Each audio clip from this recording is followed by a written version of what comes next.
Alhamdulillahilladzi arsala rasulahu bil huda wa dinil haqq liyudhhirahu 'alad dini kullih wa kafa billahi syahida.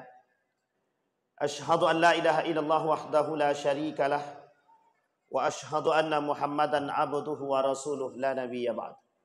Allahumma salli wa sallim wa barik ala hadzal nabiyyil karim. Allahumma salli ala Muhammad wa ala ali Muhammad fil alamin innaka Hamidum Majid.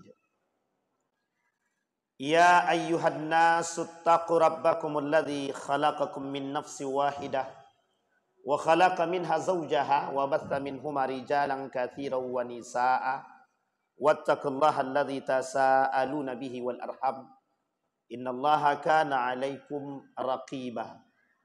Puji syukur kehadirat Allah dengan mengucapkan alhamdulillahirabbil alamin.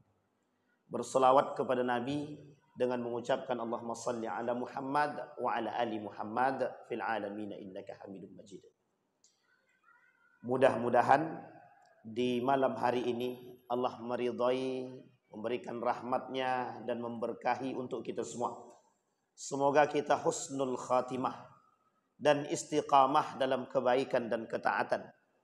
Allah anugerahkan anak yang saleh dan salehah, rumah tangga yang mawaddah, sakinah, mawaddah warahmah. Untuk orang tua kita yang telah mendahului kita, Allah tempatkan di tempat terbaik di sisinya. Allah terima amal ibadahnya. Allah kumpulkan bersama orang-orang yang saleh. Untuk orang tua kita yang masih hidup, Allah sehatkan, Allah kuatkan, Allah limpahkan rezeki, istiqamah, husnul khatimah, dan insya Allah kita termasuk anak-anak yang berbakti kepada orang tua. Amin ya rabbal. Baik Bapak Ibu sekalian yang berbahagia, bagaimana kabarnya Bapak Ibu, sehat semua? Alhamdulillah sehat ya. Setelah makan kerbau, kok bau tuh? Sapi. Jadi kalau makan sapi itu nampak terang sedikit, tapi setelah nampak terang itu terbitlah gelap. Biasa ngantuk maksudnya. Kalau dah kenyang tuh terbitnya ngantuk, Pak. Baik Bapak Ibu sekalian yang berbahagia. Saya tanya sama Pak Ketua, apa judul kita malam ini? Judulnya seperti yang beliau sampaikan di akhir kalimat tadi. Menjaga persatuan umat. Ini berat nih Pak. Menjaga persatuan umat. Dari kalimat yang beliau sampaikan, saya petik satu hadis dari baginda Nabi Muhammad SAW. Kita coba rangkum hadis ini saja yang kita kaji. Kata baginda Nabi Muhammad SAW, yushiku al-umam an tada'a alaikum kama tada'a al-akillah ila qas'atiha. Kata Nabi, hampir saja seluruh umat muslim ini diperebutkan bak seperti makanan. Hampir saja seluruh umat muslim ini diperebutkan seperti makanan oleh orang-orang yang memang sangat kelaparan seperti bak binatang buas. Kemudian faqala qailun wa min qillatin nahnu yauma idzin ya Rasulullah. Kata para sahabat, apakah ketika itu jumlah kami sedikit wahai Rasulullah? Dijawab sama Nabi, la bal antum katsir kagusa'is sail. Tidak, kata Nabi, jumlah kalian banyak seperti buih di lautan. Kemudian sahabat bertanya terus, kata Nabi, walakinnakum dhaif, tapi kalian lemah. Pertanyaannya adalah, mengapa kita lemah? Mengapa umat muslim, kata Nabi, di akhir zaman itu lemah? Kemudian disampaikan, kata baginda Nabi Muhammad SAW, penyebab kelemahan kalian terjangkit penyakit wahan. Gitu. Mahwal wahnu. Apa itu wahan? Al-wahnu hubbud dunya wa karahiyatul maut. Kata Nabi, wahan itu cinta dunia dan benci dengan kematian. Sampai di sini bisa dipahami Bapak Ibu? Hadis pertama. Hadis yang kedua, kata baginda Nabi Muhammad SAW. Kata Nabi, tidak akan terjadi hari kiamat, kata Nabi, sampai orang muslim itu yang kuat menindas yang lemah menindas yang kuat, kata Nabi. Tidak akan terjadi hari kiamat yang keras menindas yang lemah tertindas oleh yang keras. Oleh sebagian ulama mengatakan yang punya kekuatan menindas yang lemah. Dan yang lemah selalu tertindas karena tak memiliki kekuatan. Bapak Ibu sekalian yang berbahagia, kita coba kuliti hadis ini terlebih dahulu. Hadis yang pertama, umat muslim di akhir zaman nampak di tengah kita hari ini. Jumlah umat muslim terbesar di dunia ada di negara Republik Indonesia. Jumlah terbesar. Jumlahnya banyak tak sedikit. Kalau digabungkan di dunia ini, itu Islam nomor 1. Islam tak nomor 2. Pertanyaannya banyak apa sedikit? Banyak. Tapi mengapa Nabi kata kita ini lemah? Kita ambil contoh. Saudi tunduk. Dubai tunduk. Kuwait tunduk. Kemudian Oman tunduk. Bahrain tunduk. Pertanyaannya, Indonesia tunduk apa naik? Itu Bapak Ibu yang jawab ya, saya nak jawab tuh. Ini bukan apa namanya itu, ujian, bukan. Tapi kenyataannya begitu memang. Kata Nabi, tidak akan terjadi hari kiamat sampai kalian akan melihat umat muslim itu tunduk di tangan ahlul kufar. Tidak akan kalian temukan di akhir zaman umat muslim tegak berdiri kecuali mereka tunduk di hadapan ahlul kufar. Mesir diiming-imingi investasi sehingga dia tak bisa berbuat apa-apa. Kecuali Yaman, kecuali Iran, kecuali Turki, terlepas daripada hubungan politik yang mereka miliki. Sekarang kita rujuk kepada negara-negara yang tadi lemah, yang tunduk tadi. Apa yang kurang dari mereka? Tak ada. Duit melimpah. Dubai dari minyak 40%, 60%-nya dari pariwisata. Saudi 60% daripada minyak, sisanya dari tempat-tempat yang tidak terduga. Dari haji, umroh banyak sekali. Pertanyaannya, mengapa umat muslim masih belum mampu kuat? Ketika Palestina dibombardir habis-habisan, siapa yang paling lantang berbicara? Yang paling lantang berbicara dan berani membombardir Israel, berdiri dengan gagahnya dia kata Iran. Sebagian kalangan mengatakan itu Syiah, musuh kita juga. Tapi ketika dirujuk kepada kelompok Sunni tak ada yang berani. Sekarang pertanyaannya, pilih Israel atau pilih Iran?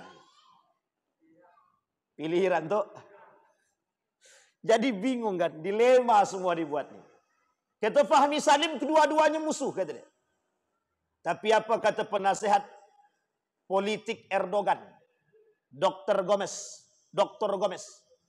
Kata Dr. Gomez, penasehat politik Erdogan. Kita harus dukung Iran, tapi kita wajib berhati-hati dari pengaruh paham Iran. Nah, coba bayangkan. Ini bukan sentimen, Pak. Jadi saya ingin kasih tahu Bapak. Kemarin saya bilang hati-hati dengan Syiah, banyak yang mencaci maki saya. Bapak boleh tengok di YouTube itu. Banyak sekali yang mencaci maki. Hampir 6.000 komentarnya negatif semua. Sewaktu saya bela Iran, kena caci maki juga. 6.000 juga yang mencaci maki itu, Pak. Rata-rata komentarnya negatif semua. Pertanyaan yang betul yang mana itu? Bela salah, tak dibela salah. Sampai di sini paham ya Bapak Ibu. Artinya Bapak Ibu, dari poin sini kita nampak umat muslim itu mudah sangat dipecah belah karena urusan sepele saja. Tapi itu tak sepele Ustaz, urusan akidah. Ketimbang Bapak pilih Israel, lebih munafik daripada pilih Iran.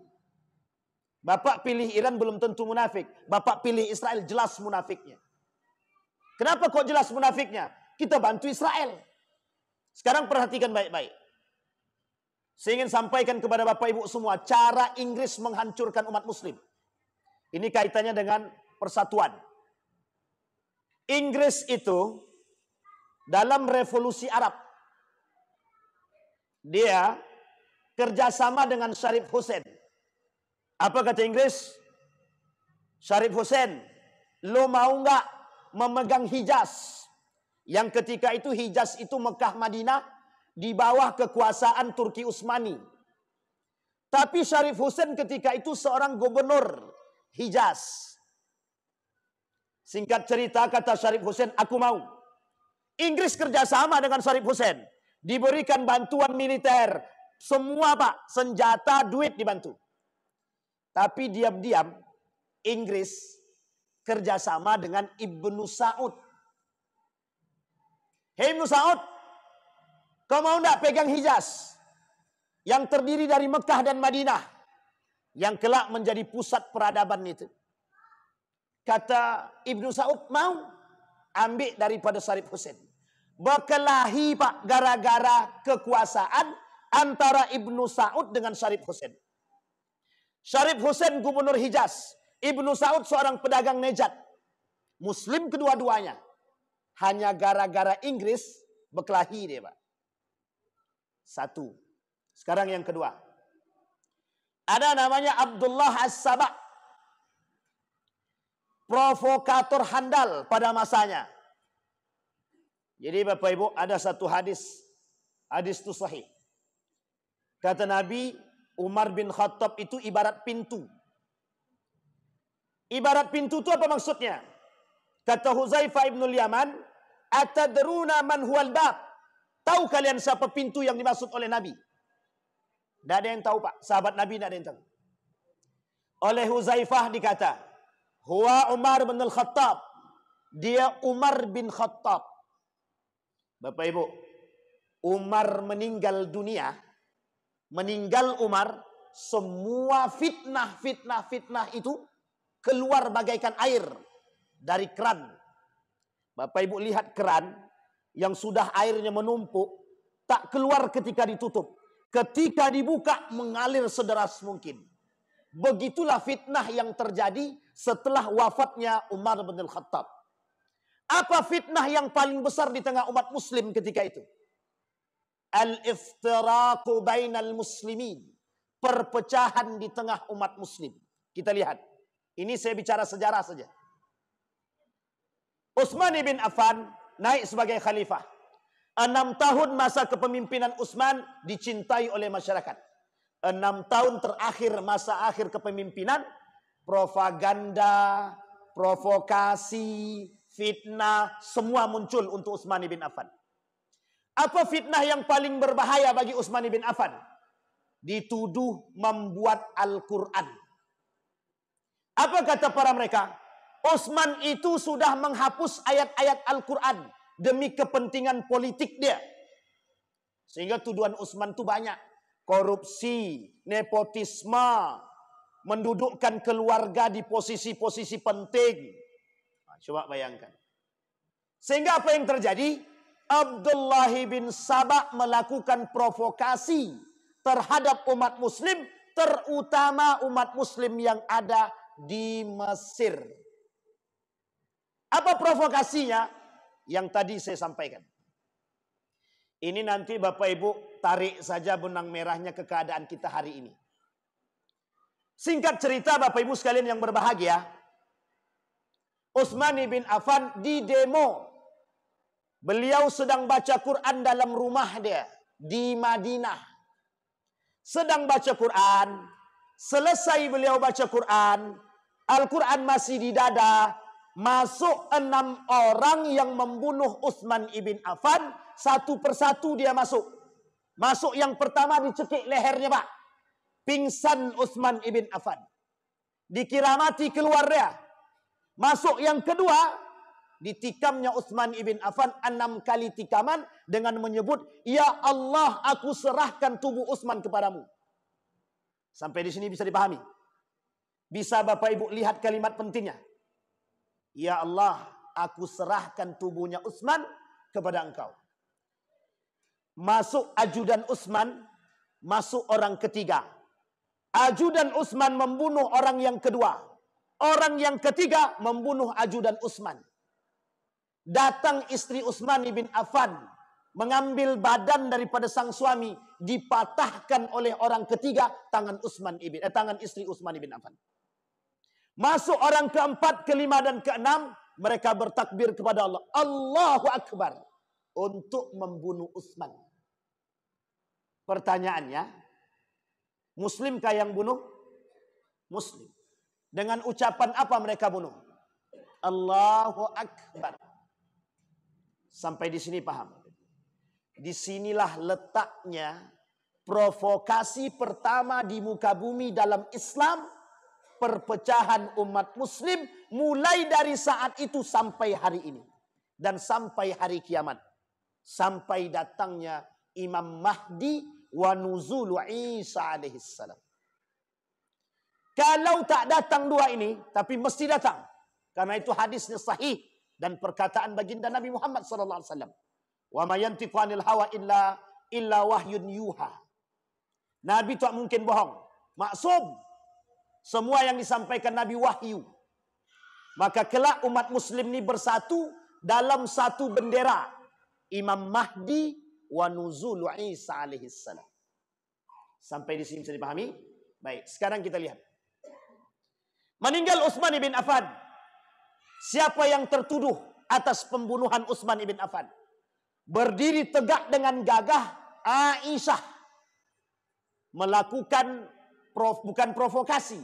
Aisyah terprovokasi. Dia kata bahwa yang membunuh Utsman bin Affan adalah orang suruhan Ali bin Abi Thalib. Karena orang yang di Mesir itu mengaku pengikut Ali. Sampai di sini paham ya Bapak Ibu ya? Singkat cerita, singkat terus nih. Terjadi perang antara Ali bin Abi Thalib dengan Aisyah. Nama perangnya Perang Jamal. Tidak terjadi pertumpahan darah. Tapi kata Nabi, Ali engkau akan menang atas diri dia. Sehingga betul, Ali menang atas Aisyah. Dan Aisyah diberikan tempat, wewenang untuk tinggal tetap di Madinah. Ali bin Abi Thalib memindahkan kerajaan atau khalifah ke Kufah, Babilonia, Irak sekarang.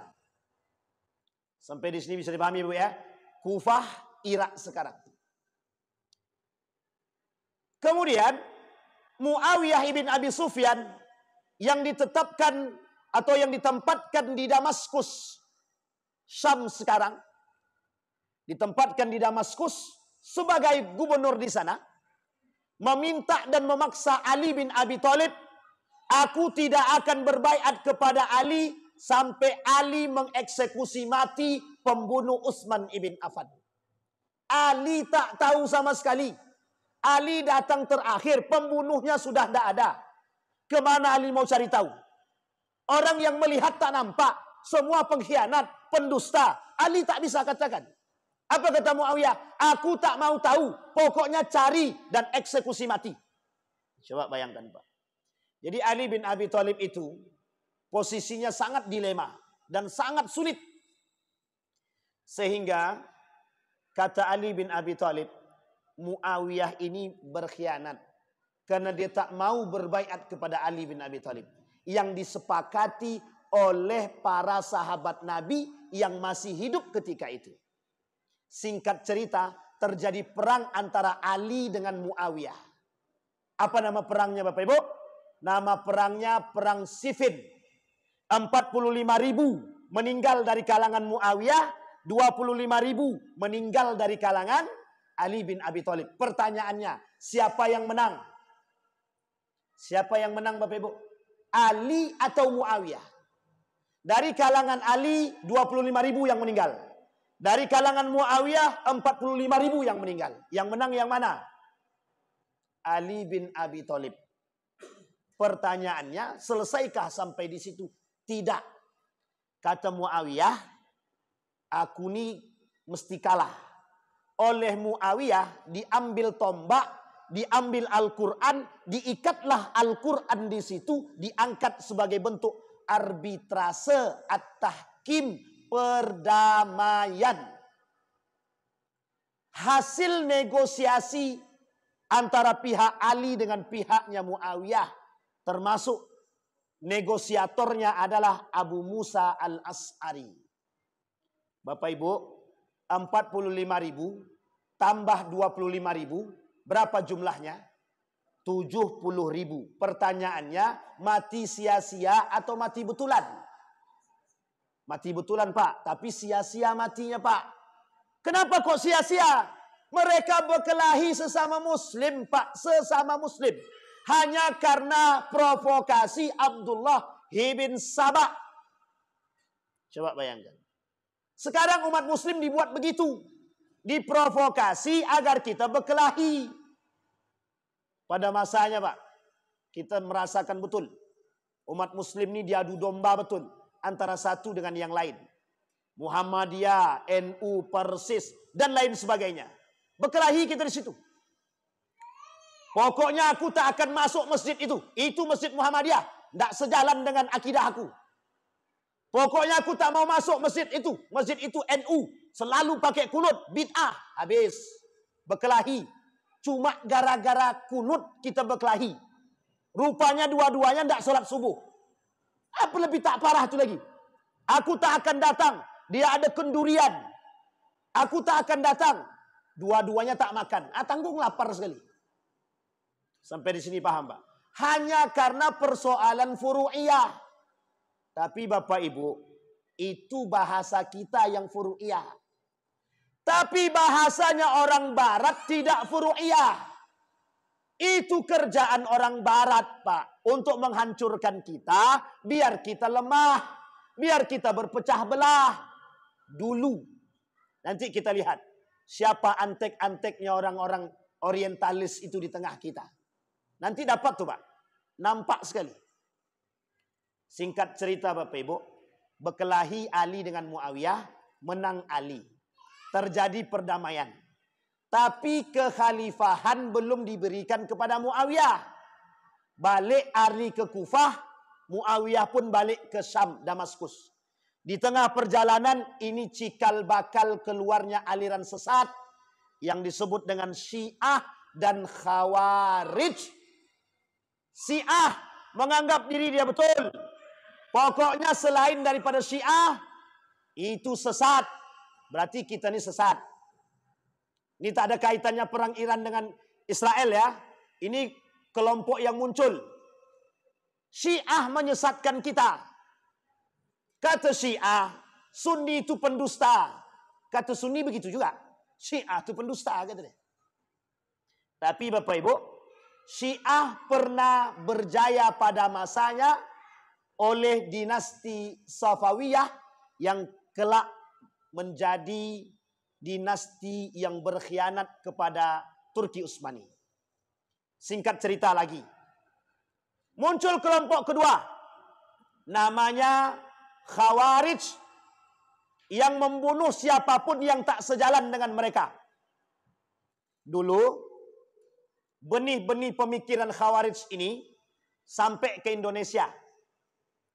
Bapak Ibu mungkin pernah dengar yang sudah tua-tua. Ada namanya DII-TII. Tahu DII-TII? Daulah Islam Indonesia. Itu dulu yang masuk DII, keluar daripada TII. Kalau tak sejalan, pokoknya tembak. Bashar Assad, pimpinan Suriah pada masanya, mewajibkan militer kepada anak muda. Setelah mereka wajib militer, tidak ada kewajiban solat bagi para militer. Sesat apa tidak? Bashar Assad Syiah. Bashar Assad Syiah. Sampai di sini paham Bapak Ibu? Sekarang kita lanjut cerita sejarah. Terjadi perpecahan di kalangan umat muslim. Yang berantem siapa? Umat muslim dengan muslim. Tak ada orang lain, tak ada. Kemudian Ali balik ke Kufah. Kemudian terjadi perang selanjutnya. Sebelum Ali ingin memerangi Muawiyah kembali, terjadi perang selanjutnya dengan perangnya kaum Khawarij yang dikenal dalam sejarah Perang Nahrawan. Nah, nanti kapan-kapan Bapak Ibu minta sama ketua untuk kaji itu perang-perang yang saya sebut tadi. Itu cikal bakal kelompok sesat di muka bumi ini yang berdampak negatif sampai akhir zaman.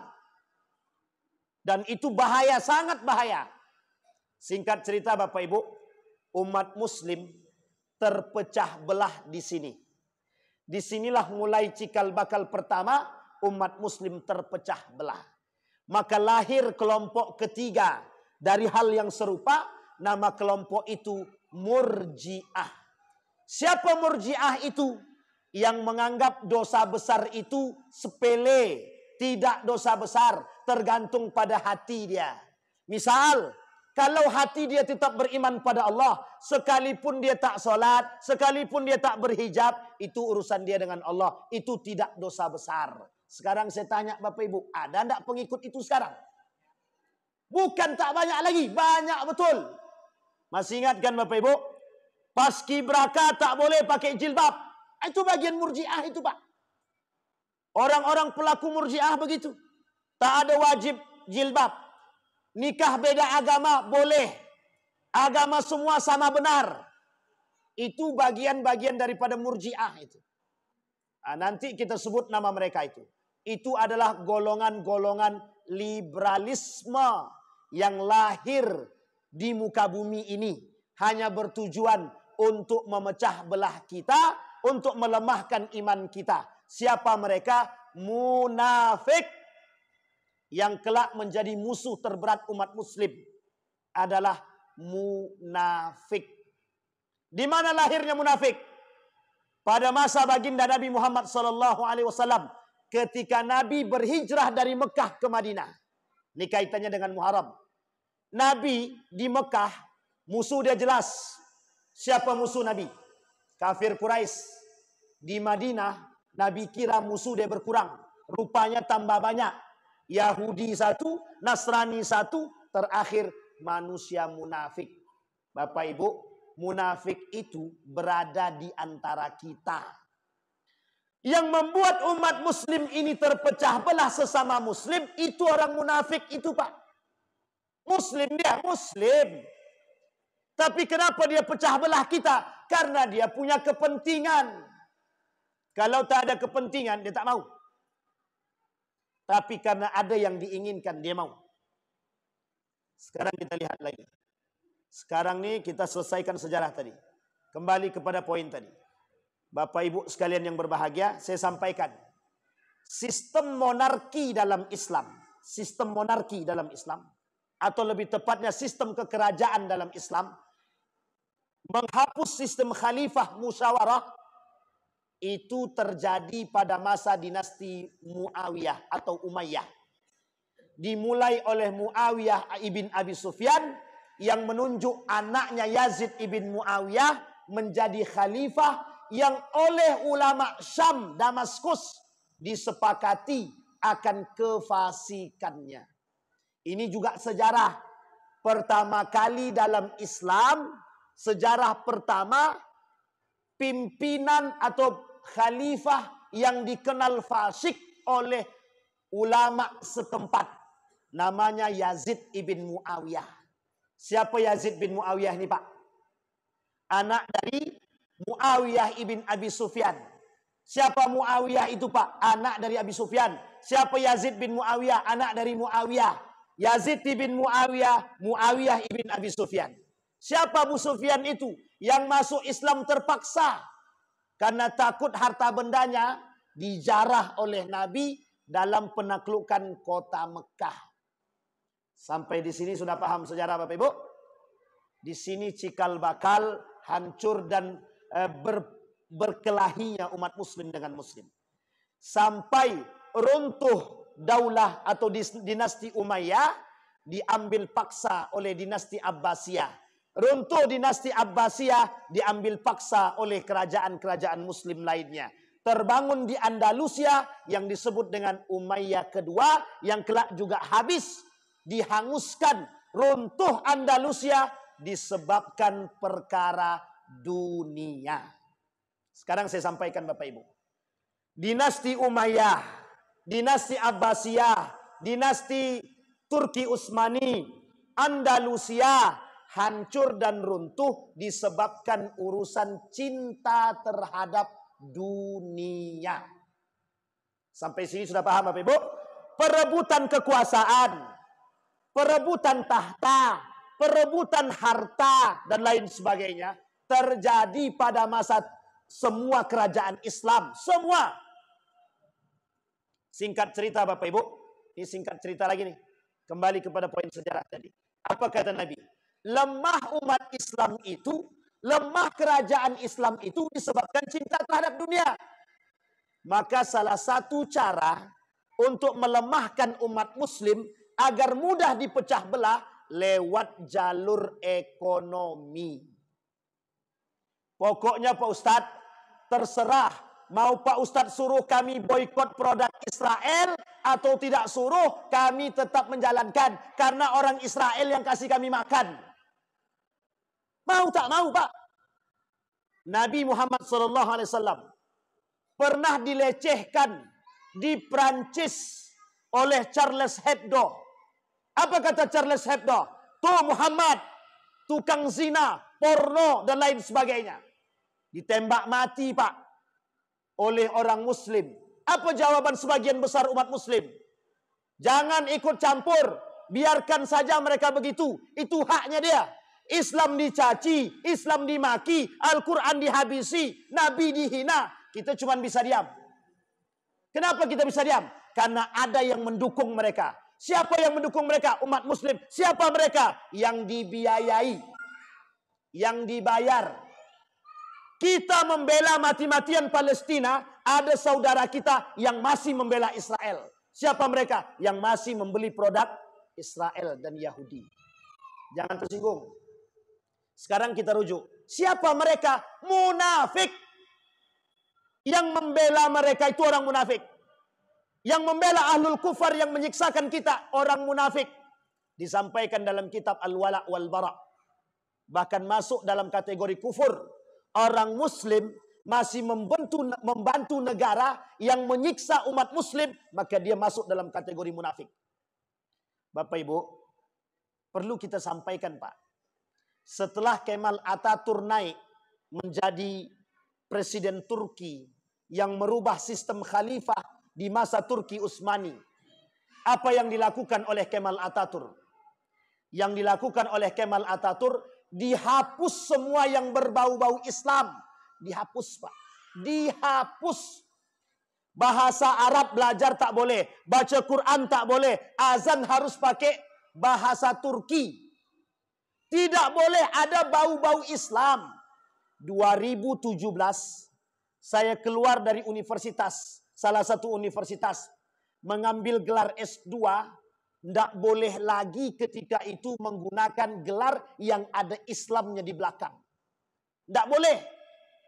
Itu masuk dalam ranah radikalisme. Tidak boleh bawa Islam-Islam. Tidak ada lagi pendidikan agama Islam. Tidak ada lagi ekonomi Islam. Sampai hari ini Bapak Ibu temukan itu. Dimulai pada masa tahun 2017. Tidak boleh ada urusan Islam-Islam di belakang. Nanti umat yang lain juga sama Pak. Dia buatnya sarjana ekonomi Kristen, kata dia. Itu bahasa mereka. Bapak Ibu harus paham. Siapa orang yang mengusung paham-paham seperti ini? Liberal. Siapa mereka? Munafik. Siapa mereka yang kerjasama dengan orientalis untuk mendapatkan PT? Mereka rela merubah akidah dan merusak kita, dan kita berantem di tengah kita Pak. Sampai di sini bisa dipahami. Sekarang kita lihat dampak daripada perpecahan kita. Ini sebagian sejarah daripada apa yang saya sampaikan. Sekarang kita lihat apa dampak perpecahan umat muslim. Dampak perpecahan umat muslim, satu, umat muslim lemah selemah-lemahnya. Yang kedua, hilangnya perhatian muslim sesama muslim. Apa kata Syekh Hasim Al-As'ari dalam kitab Risalah Ahlus Sunnah wal Jamaah? Di hadis, ada 30 hadis tentang tanda datangnya akhir zaman. Beliau bilang begini. Poin pertama, tanda kiamat itu hilangnya perhatian muslim terhadap muslim. Padahal umat muslim terhadap muslim itu punya kewajiban. Hakul muslim alal muslim sittun. Kalau hak pak berarti wajib. Kalau tak dilakukan berarti dosa. Bapak ibu diundang makan kambing di masjid Al-Huda. Kalau tak datang tanpa uzur, bagaimana? Kalau sengaja tak datang tidak sakit tanpa uzur, dosa apa? Apalagi tetangga kita yang memanggil. Kembalikan pada poinnya, Pak. Apa kata Nabi? Kata baginda Nabi Muhammad SAW, kelak di akhir zaman itu perhatian umat muslim sesama muslim hilang. Terbukti Pak hari ini. Oh, itu Muhammadiyah bukan bagianku. Oh, itu NU bukan bagianku. Iftaraka min ummati, kata Nabi. Kelak golonganku umat muslim ini, Nasrani 71, Yahudi 72, Islam 73. Semuanya masuk neraka kecuali satu, Ahlus Sunnah wal Jamaah. Pertanyaannya, kita disatukan dengan iman, kita disatukan dengan akidah, kita disatukan satu Tuhan, satu Nabi, satu Al-Quran. Kok bisa kita caci maki sama-sama? Yang satu mengkafirkan, yang satu mencaci, yang satu memaki. Akhirnya saling caci maki bolak-balik, Pak. Yang untung siapa? Yang untung, Pak, saya kasih tahu yang untung. Amerika. Yang untung siapa? Israel. Perhatikan kalimat ini, Pak. Tidak ada satupun negara manapun yang mau berjihad ketika fatwa jihad internasional dikumandangkan. Siapa yang mau pergi jihad? Tak ada, Pak. Apa aturan negara masing-masing? Kami melarang setiap warga kami berjihad. Dua negara pertama kali yang menolak jihad, fatwa jihad tersebut, Saudi, Mesir. Pertanyaannya, sedang mau disatukan, tiba-tiba datang yang melemahkan. Uniknya yang melemahkan orang muslim itu sendiri. Coba bayangkan. Parade ingin menembus blok perbatasan Mesir dengan Israel. Ingin membantu Gaza. Berbondong-bondong umat muslim dari Mesir, Pak. Oleh pemerintah Mesir yang datang, yang nampak kalau tujuannya untuk itu deportasi. Termasuk salah satunya banyak artis-artis Indonesia yang ikut parade tersebut dan ada juga yang dideportasi. Pertanyaannya simpel, Pak. Siapa mereka? Muslim. Mengapa mereka melarang? Apa alasan mereka melarang? Alasannya sederhana. Takut rusak hubungan diplomasi. Sekarang Bapak Ibu, itu skala global yang saya sampaikan. Sekarang perhatikan skala yang paling kecil di tengah kita sekarang.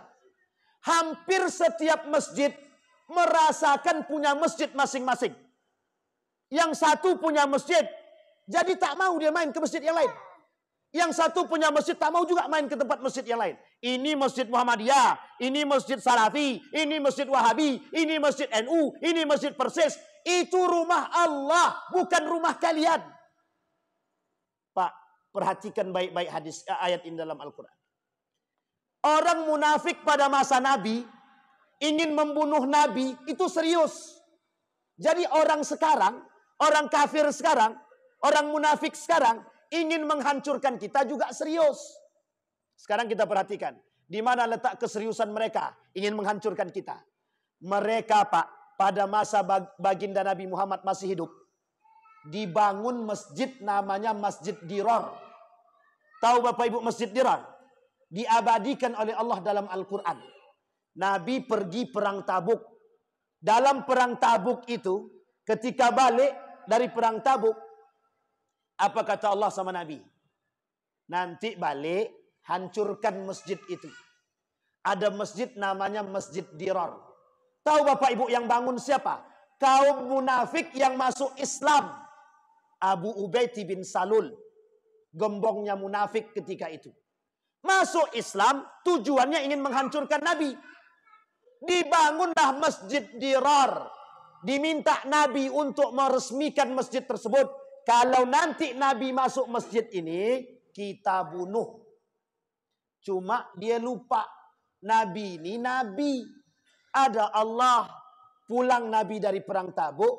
Kemudian kata Nabi, hancurkan masjid itu. Dihancurkan, Pak. 500 meter dari Masjid Kuba.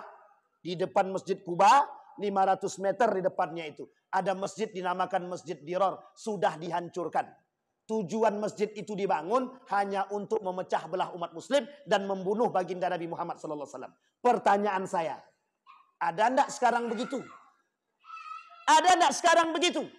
Yang membangun masjid untuk memecah belah umat? Kalau ada, beda tipis dengan Masjid Dirar. Sampai di sini paham Bapak Ibu? Harus kita pahami.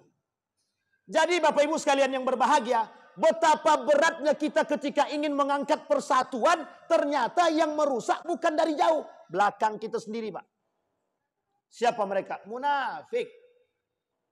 Maka Bapak Ibu sekalian yang berbahagia, inti poin sebelum kita tutup. Inti poin sebelum kita tutup. Allah bilang dalam Al-Quran, wa'tasimu bihablillah. Ingat kalimat ini, Pak. Wa'tasimu bihablillah. Kita diperintahkan menyambung silaturahim itu karena Allah. Kita diperintahkan bersatu itu karena Allah. Kita diperintahkan menegur saudara kita karena Allah. Perhatikan kalimat ini kata Nabi. Kelak di akhir zaman, la taqumus sa'ah hatta yusallimu ala man arafa wa la yusallim ala man araf. Man la ya'rif. Kelak akan terjadi di akhir zaman kata Nabi, orang hanya memberikan salam kepada yang dia kenal dan yang tidak dia kenal dia tak mau salam. Oleh para ulama diterjemahkan. Apa maksudnya? Kata para ulama, kelak banyak orang-orang yang hanya menegur golongan dia tak mau tegur golongan yang lain. Dan itu disampaikan, Pak. Itu kita alami hari ini. Betapa mudahnya umat muslim hari ini dipecah belah, Pak, karena urusan sepele. Padahal kata Yusuf Al-Qardawi, mbok tengok baik-baik, Tuhannya sama, nabinya sama, Al-Qur'annya sama. Apa yang membuat kita berpecah belah? Perhatikan hadis Nabi. Kata Nabi, akan muncul suatu masa nanti kata Nabi, manusia yaqra'ul Qur'an hatta fi unuq. Yaqra'unal Qur'an hatta fi unuq. Mereka cuman baca Quran cuman sampai di tenggorokan. Yang membuat kita hancur, yang merusak kita, yang mencaci maki kita, yang memecah kita bukan hanya dari golongan luar, tapi umat muslim. Siapa mereka?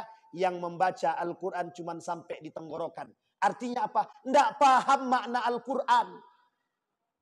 Kalimat terakhir dari Nabi, sebenarnya bukan terakhir, panjang Pak, tapi saya ambil intinya aja. Kata Nabi, inna munafiqi ummati qurra. Kelak di akhir zaman, banyak dari umatku yang hafal Quran tapi munafik. Jangan salahkan saya, salahkan yang ngomong kalau berani. Mesti tak berani kan? Karena yang ngomong baginda Nabi. Kata Nabi, kelak banyak orang-orang yang hafal Quran, mengerti Al-Quran, tapi dia munafik. Maksudnya apa? Yashtaruna bi ayati thamanan qalila. Banyak orang-orang dengan agama yang dia miliki kelak, mereka menjual agama demi kepentingan pribadi mereka sendiri. Artinya apa? Kita dipecah belah oleh mereka. Kita sudah bersatu. Nanti ada tukang hasut. Jangan kau percaya kepada ustadz itu lagi. Percaya aja kepada ustadz kami. Satu sana begitu juga. Jangan kau percaya kepada ustadz itu lagi. Percaya saja kepada ustadz kami. Pertanyaannya, tak bisakah kita bersama? Sudah jelas musuh kita Syiah. Sudah jelas musuh kita orang kafir. Kok mau ditambah lagi musuhnya itu? Sampai di sini paham Bapak Ibu? Kita ambil contoh paling sederhana. Yang paling sederhana. Dilematis sikapnya orang mukmin hari ini terhadap antara membela Israel ataupun Iran. Nggak perlu dilema Pak. Ini adalah cara mereka agar kita berpecah belah. Ini Pak posisi bagi Amerika dalam urusan ideologi untuk merusak dan memecah belah kita. Yang membela Israel munafik. Yang membela Syiah munafik. Terus siapa yang mau kita bela?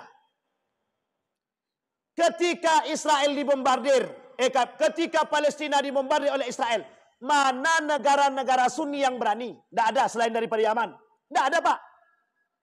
Tiba-tiba datang Iran yang bertolak belakang dari kita pahamnya, yang memang punya permusuhan dengan kita pada masanya. Akhafud dararain, kata para ulama. cari yang paling kecil, Pak. Cari yang paling sederhana dosanya. Cari yang paling kecil, Pak. Yang paling kecil kemaksiatannya. Kita bela Israel, jelas munafik. Dia kufar, musuh kita di akhir zaman. Tapi kalau kita bela Iran, meskipun pada hakikatnya ada permusuhan, tapi kita masih satu Tuhan, Pak. Syiah, Iran, masih yakin bahwa Allah dan baginda Nabi Muhammad SAW. Masih bersyahadat. Hanya saja ada tambahan. Ini poin penting, Pak. Datang kelompok liberalisme. Apa kata liberalisme? Yang membela Iran berarti dia Syiah. Itu musuh negara kita. Hancurkan. Yang membela Israel. Nah, ini sama, Pak. Jadi, ini sekarang saya sampaikan namanya langsung. Boleh kan? Boleh aja kan? Ini Bapak Ibu boleh cek. Live streaming ya? Tidak apa-apa lah. Biarin aja lah. Saya sebutkan namanya langsung. Muncul, sudah lama hilang, muncul lagi dia. Namanya Abu Janda. Sudah mulai memprovokasi. Apa kata dia? Felix Shaw itu pendukung Israel. Gara-gara Felix Shaw itu menolak Iran. Tapi kalau yang sebelahnya, ada orang yang menolak Israel, dituduhnya Syiah. Sama-sama musuh, kata dia. Orang-orang seperti Abu Janda inilah, Pak, yang disebut dengan musuh bersama kita hari ini. Dia Muslim, tapi jadi musuh kita hari ini, Pak. Kenapa? Munafik, Pak. Dia hasut orang lain untuk mengatakan demikian. Sekarang pertanyaannya adalah, kita rujuk sejarah, Pak. Yang bunuh Ali bin Abi Thalib hafal Quran, Pak. Yang bunuh Utsman paham Quran, Pak. Yang membunuh Al-Hasan paham Al-Quran. Yang membunuh Al-Husain apa tak lagi, Pak. Yang membunuh Umar bin Khattab paham Quran. Pertanyaannya, betul apa tidak perkataan Nabi tadi? Orang munafik dari golonganku kelak qurra, kata Nabi. Uniknya, kita hari ini semua mengatasnamakan agama, tapi semua bercampur aduk, semuanya sesat dan menyesatkan. Maka Bapak Ibu sekalian yang berbahagia, apa kata Syekh Hashim Al-Asy'ari? Berpegang teguh pada akidah yang baik itu wajib. Wajib sangat. Memperteguhkan iman di akhir zaman sangat wajib. Bahkan umat muslim di akhir zaman itu bak memegang bara api, kata Nabi. Saking sulitnya hidup. Kita sekarang, Pak. Sulit bagi kita untuk hidup sekarang. Yang salah tak nampak salah dia. Yang betul tak nampak salah betul dia. Tak nampak betulnya. Salah dibenarkan, yang benar disalahkan. Pengkhianat dianggap jujur, yang jujur dianggap pengkhianat. Kita tak jelas sekarang. Maka poin pentingnya adalah di mana letak umat mukmin hari ini. Saya tak berbicara muslim, Pak, tapi saya berbicara mukmin. Karena yang bisa kita sandarkan di akhir zaman iman, hati, dan ilmu. 3. Iman, ilmu, dan hati. Kemana kita letakkan hati kita? Kalau kita umat muslim mau bersatu, maka kedepankan iman, kedepankan ilmu, kedepankan hati. Kalau kita kedepankan nafsu, kalau kita kedepankan asabiyah. Asabiyah itu fanatik, fanatisme. Maka sampai kapanpun kita tak akan bersatu. Maka yang terakhir sebelum saya tutup, kita dipecah belah melalui satu suara. Fanatisme golongan. Bapak Ibu, radikal terhadap agama wajib. Tapi radikalisme terhadap agama salah. Apa maksudnya radikalisme itu? Ini berlebih, Pak, ekstremis.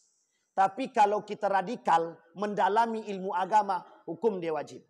Sekarang, apa penting daripada fikih, Pak? Fikih itu menyatukan semua umat. Ada yang mazhab Hambali, ada yang mazhab Hanafi, ada yang mazhab Syafi'i, ada yang mazhab Imam Abu Hanifah atau Imam Malik. Bersatu, Pak. Cuman karena perbedaan mereka berbeda, tapi hati mereka tetap bersatu. Sama, Pak, itu yang ingin kita angkat hari ini. Fikih kenegaraan yang kita angkat. Bersatu dalam hati, berbeda mazhab biasa. Maka kata ketua tadi, ini masjid kita bersama. Betul, Pak, masjid kita bersama. Rumahnya Allah, Baitullah. Tapi kalau kita sudah mengatakan itu rumahku, itu masjidku, itu masjid Sianu, sampai kiamat kita tak akan bersatu. Sampai kiamat. Sampai di sini bisa dipahami, Bapak Ibu. Jadi kunci persatuan kita hari ini, memandang dengan mata, memandang dengan iman, dengan ilmu dan hati. Buka baik-baik. Sadarkan diri kita sekarang. Karena kita hari ini sedang diporak-porandakan. Maka Bapak Ibu sekalian yang berbahagia, kalau bukan kita, pertanyaannya, kalau bukan kita, siapa lagi? Maka di mana dasar pertama yang harus kita bangun? Dari masjid. Masjid ini sentral peradaban Islam. Masjid ini sentral persatuan Muslim. Jadi jangan lagi mau dikotak-kotak oleh siapapun. Kalau ada orang yang datang mengkotak-kotakkan kita, mohon maaf. Usir dia, Pak. Kalau ada orang yang datang mau mengkotak-kotakkan kita. Sebegitulah rumitnya masalah kita hari ini. Dan mereka senang kita dipecah belah. Dan alhamdulillah melalui tahun baru ini Bapak Ibu sekalian yang berbahagia, kita lihat ada banyak para ulama sekarang mengajak pada satu sisi. Apa kata para ulama? Yuk kita bersatu. Yuk kita lihat saudara kita. Israel membunuh Palestina. Dengan Palestina kita bersatu. Karena mohon maaf Bapak Ibu, kelak akhir zaman, akhir hijrah kita umat muslim mukmin ini ada di Palestina. Jadikan Palestina ini poros persatuan kita. Kesampingkan ideologi tapi tetap berhati-hati. Tumbuhkan persatuan untuk melihat, jauhkan perbedaan tanpa ada persaingan. Mudah-mudahan dengan apa yang saya sampaikan ini membuka mata kita bahwa kita sedang diobrak-abrik. Mudah-mudahan hati kita, iman kita, ilmu kita berkata dengan baik untuk tetap menjunjung tinggi persatuan dan perdamaian. Al-ittihadu asasun najah. Kita bersatu, itulah sarang kesuksesan, Pak.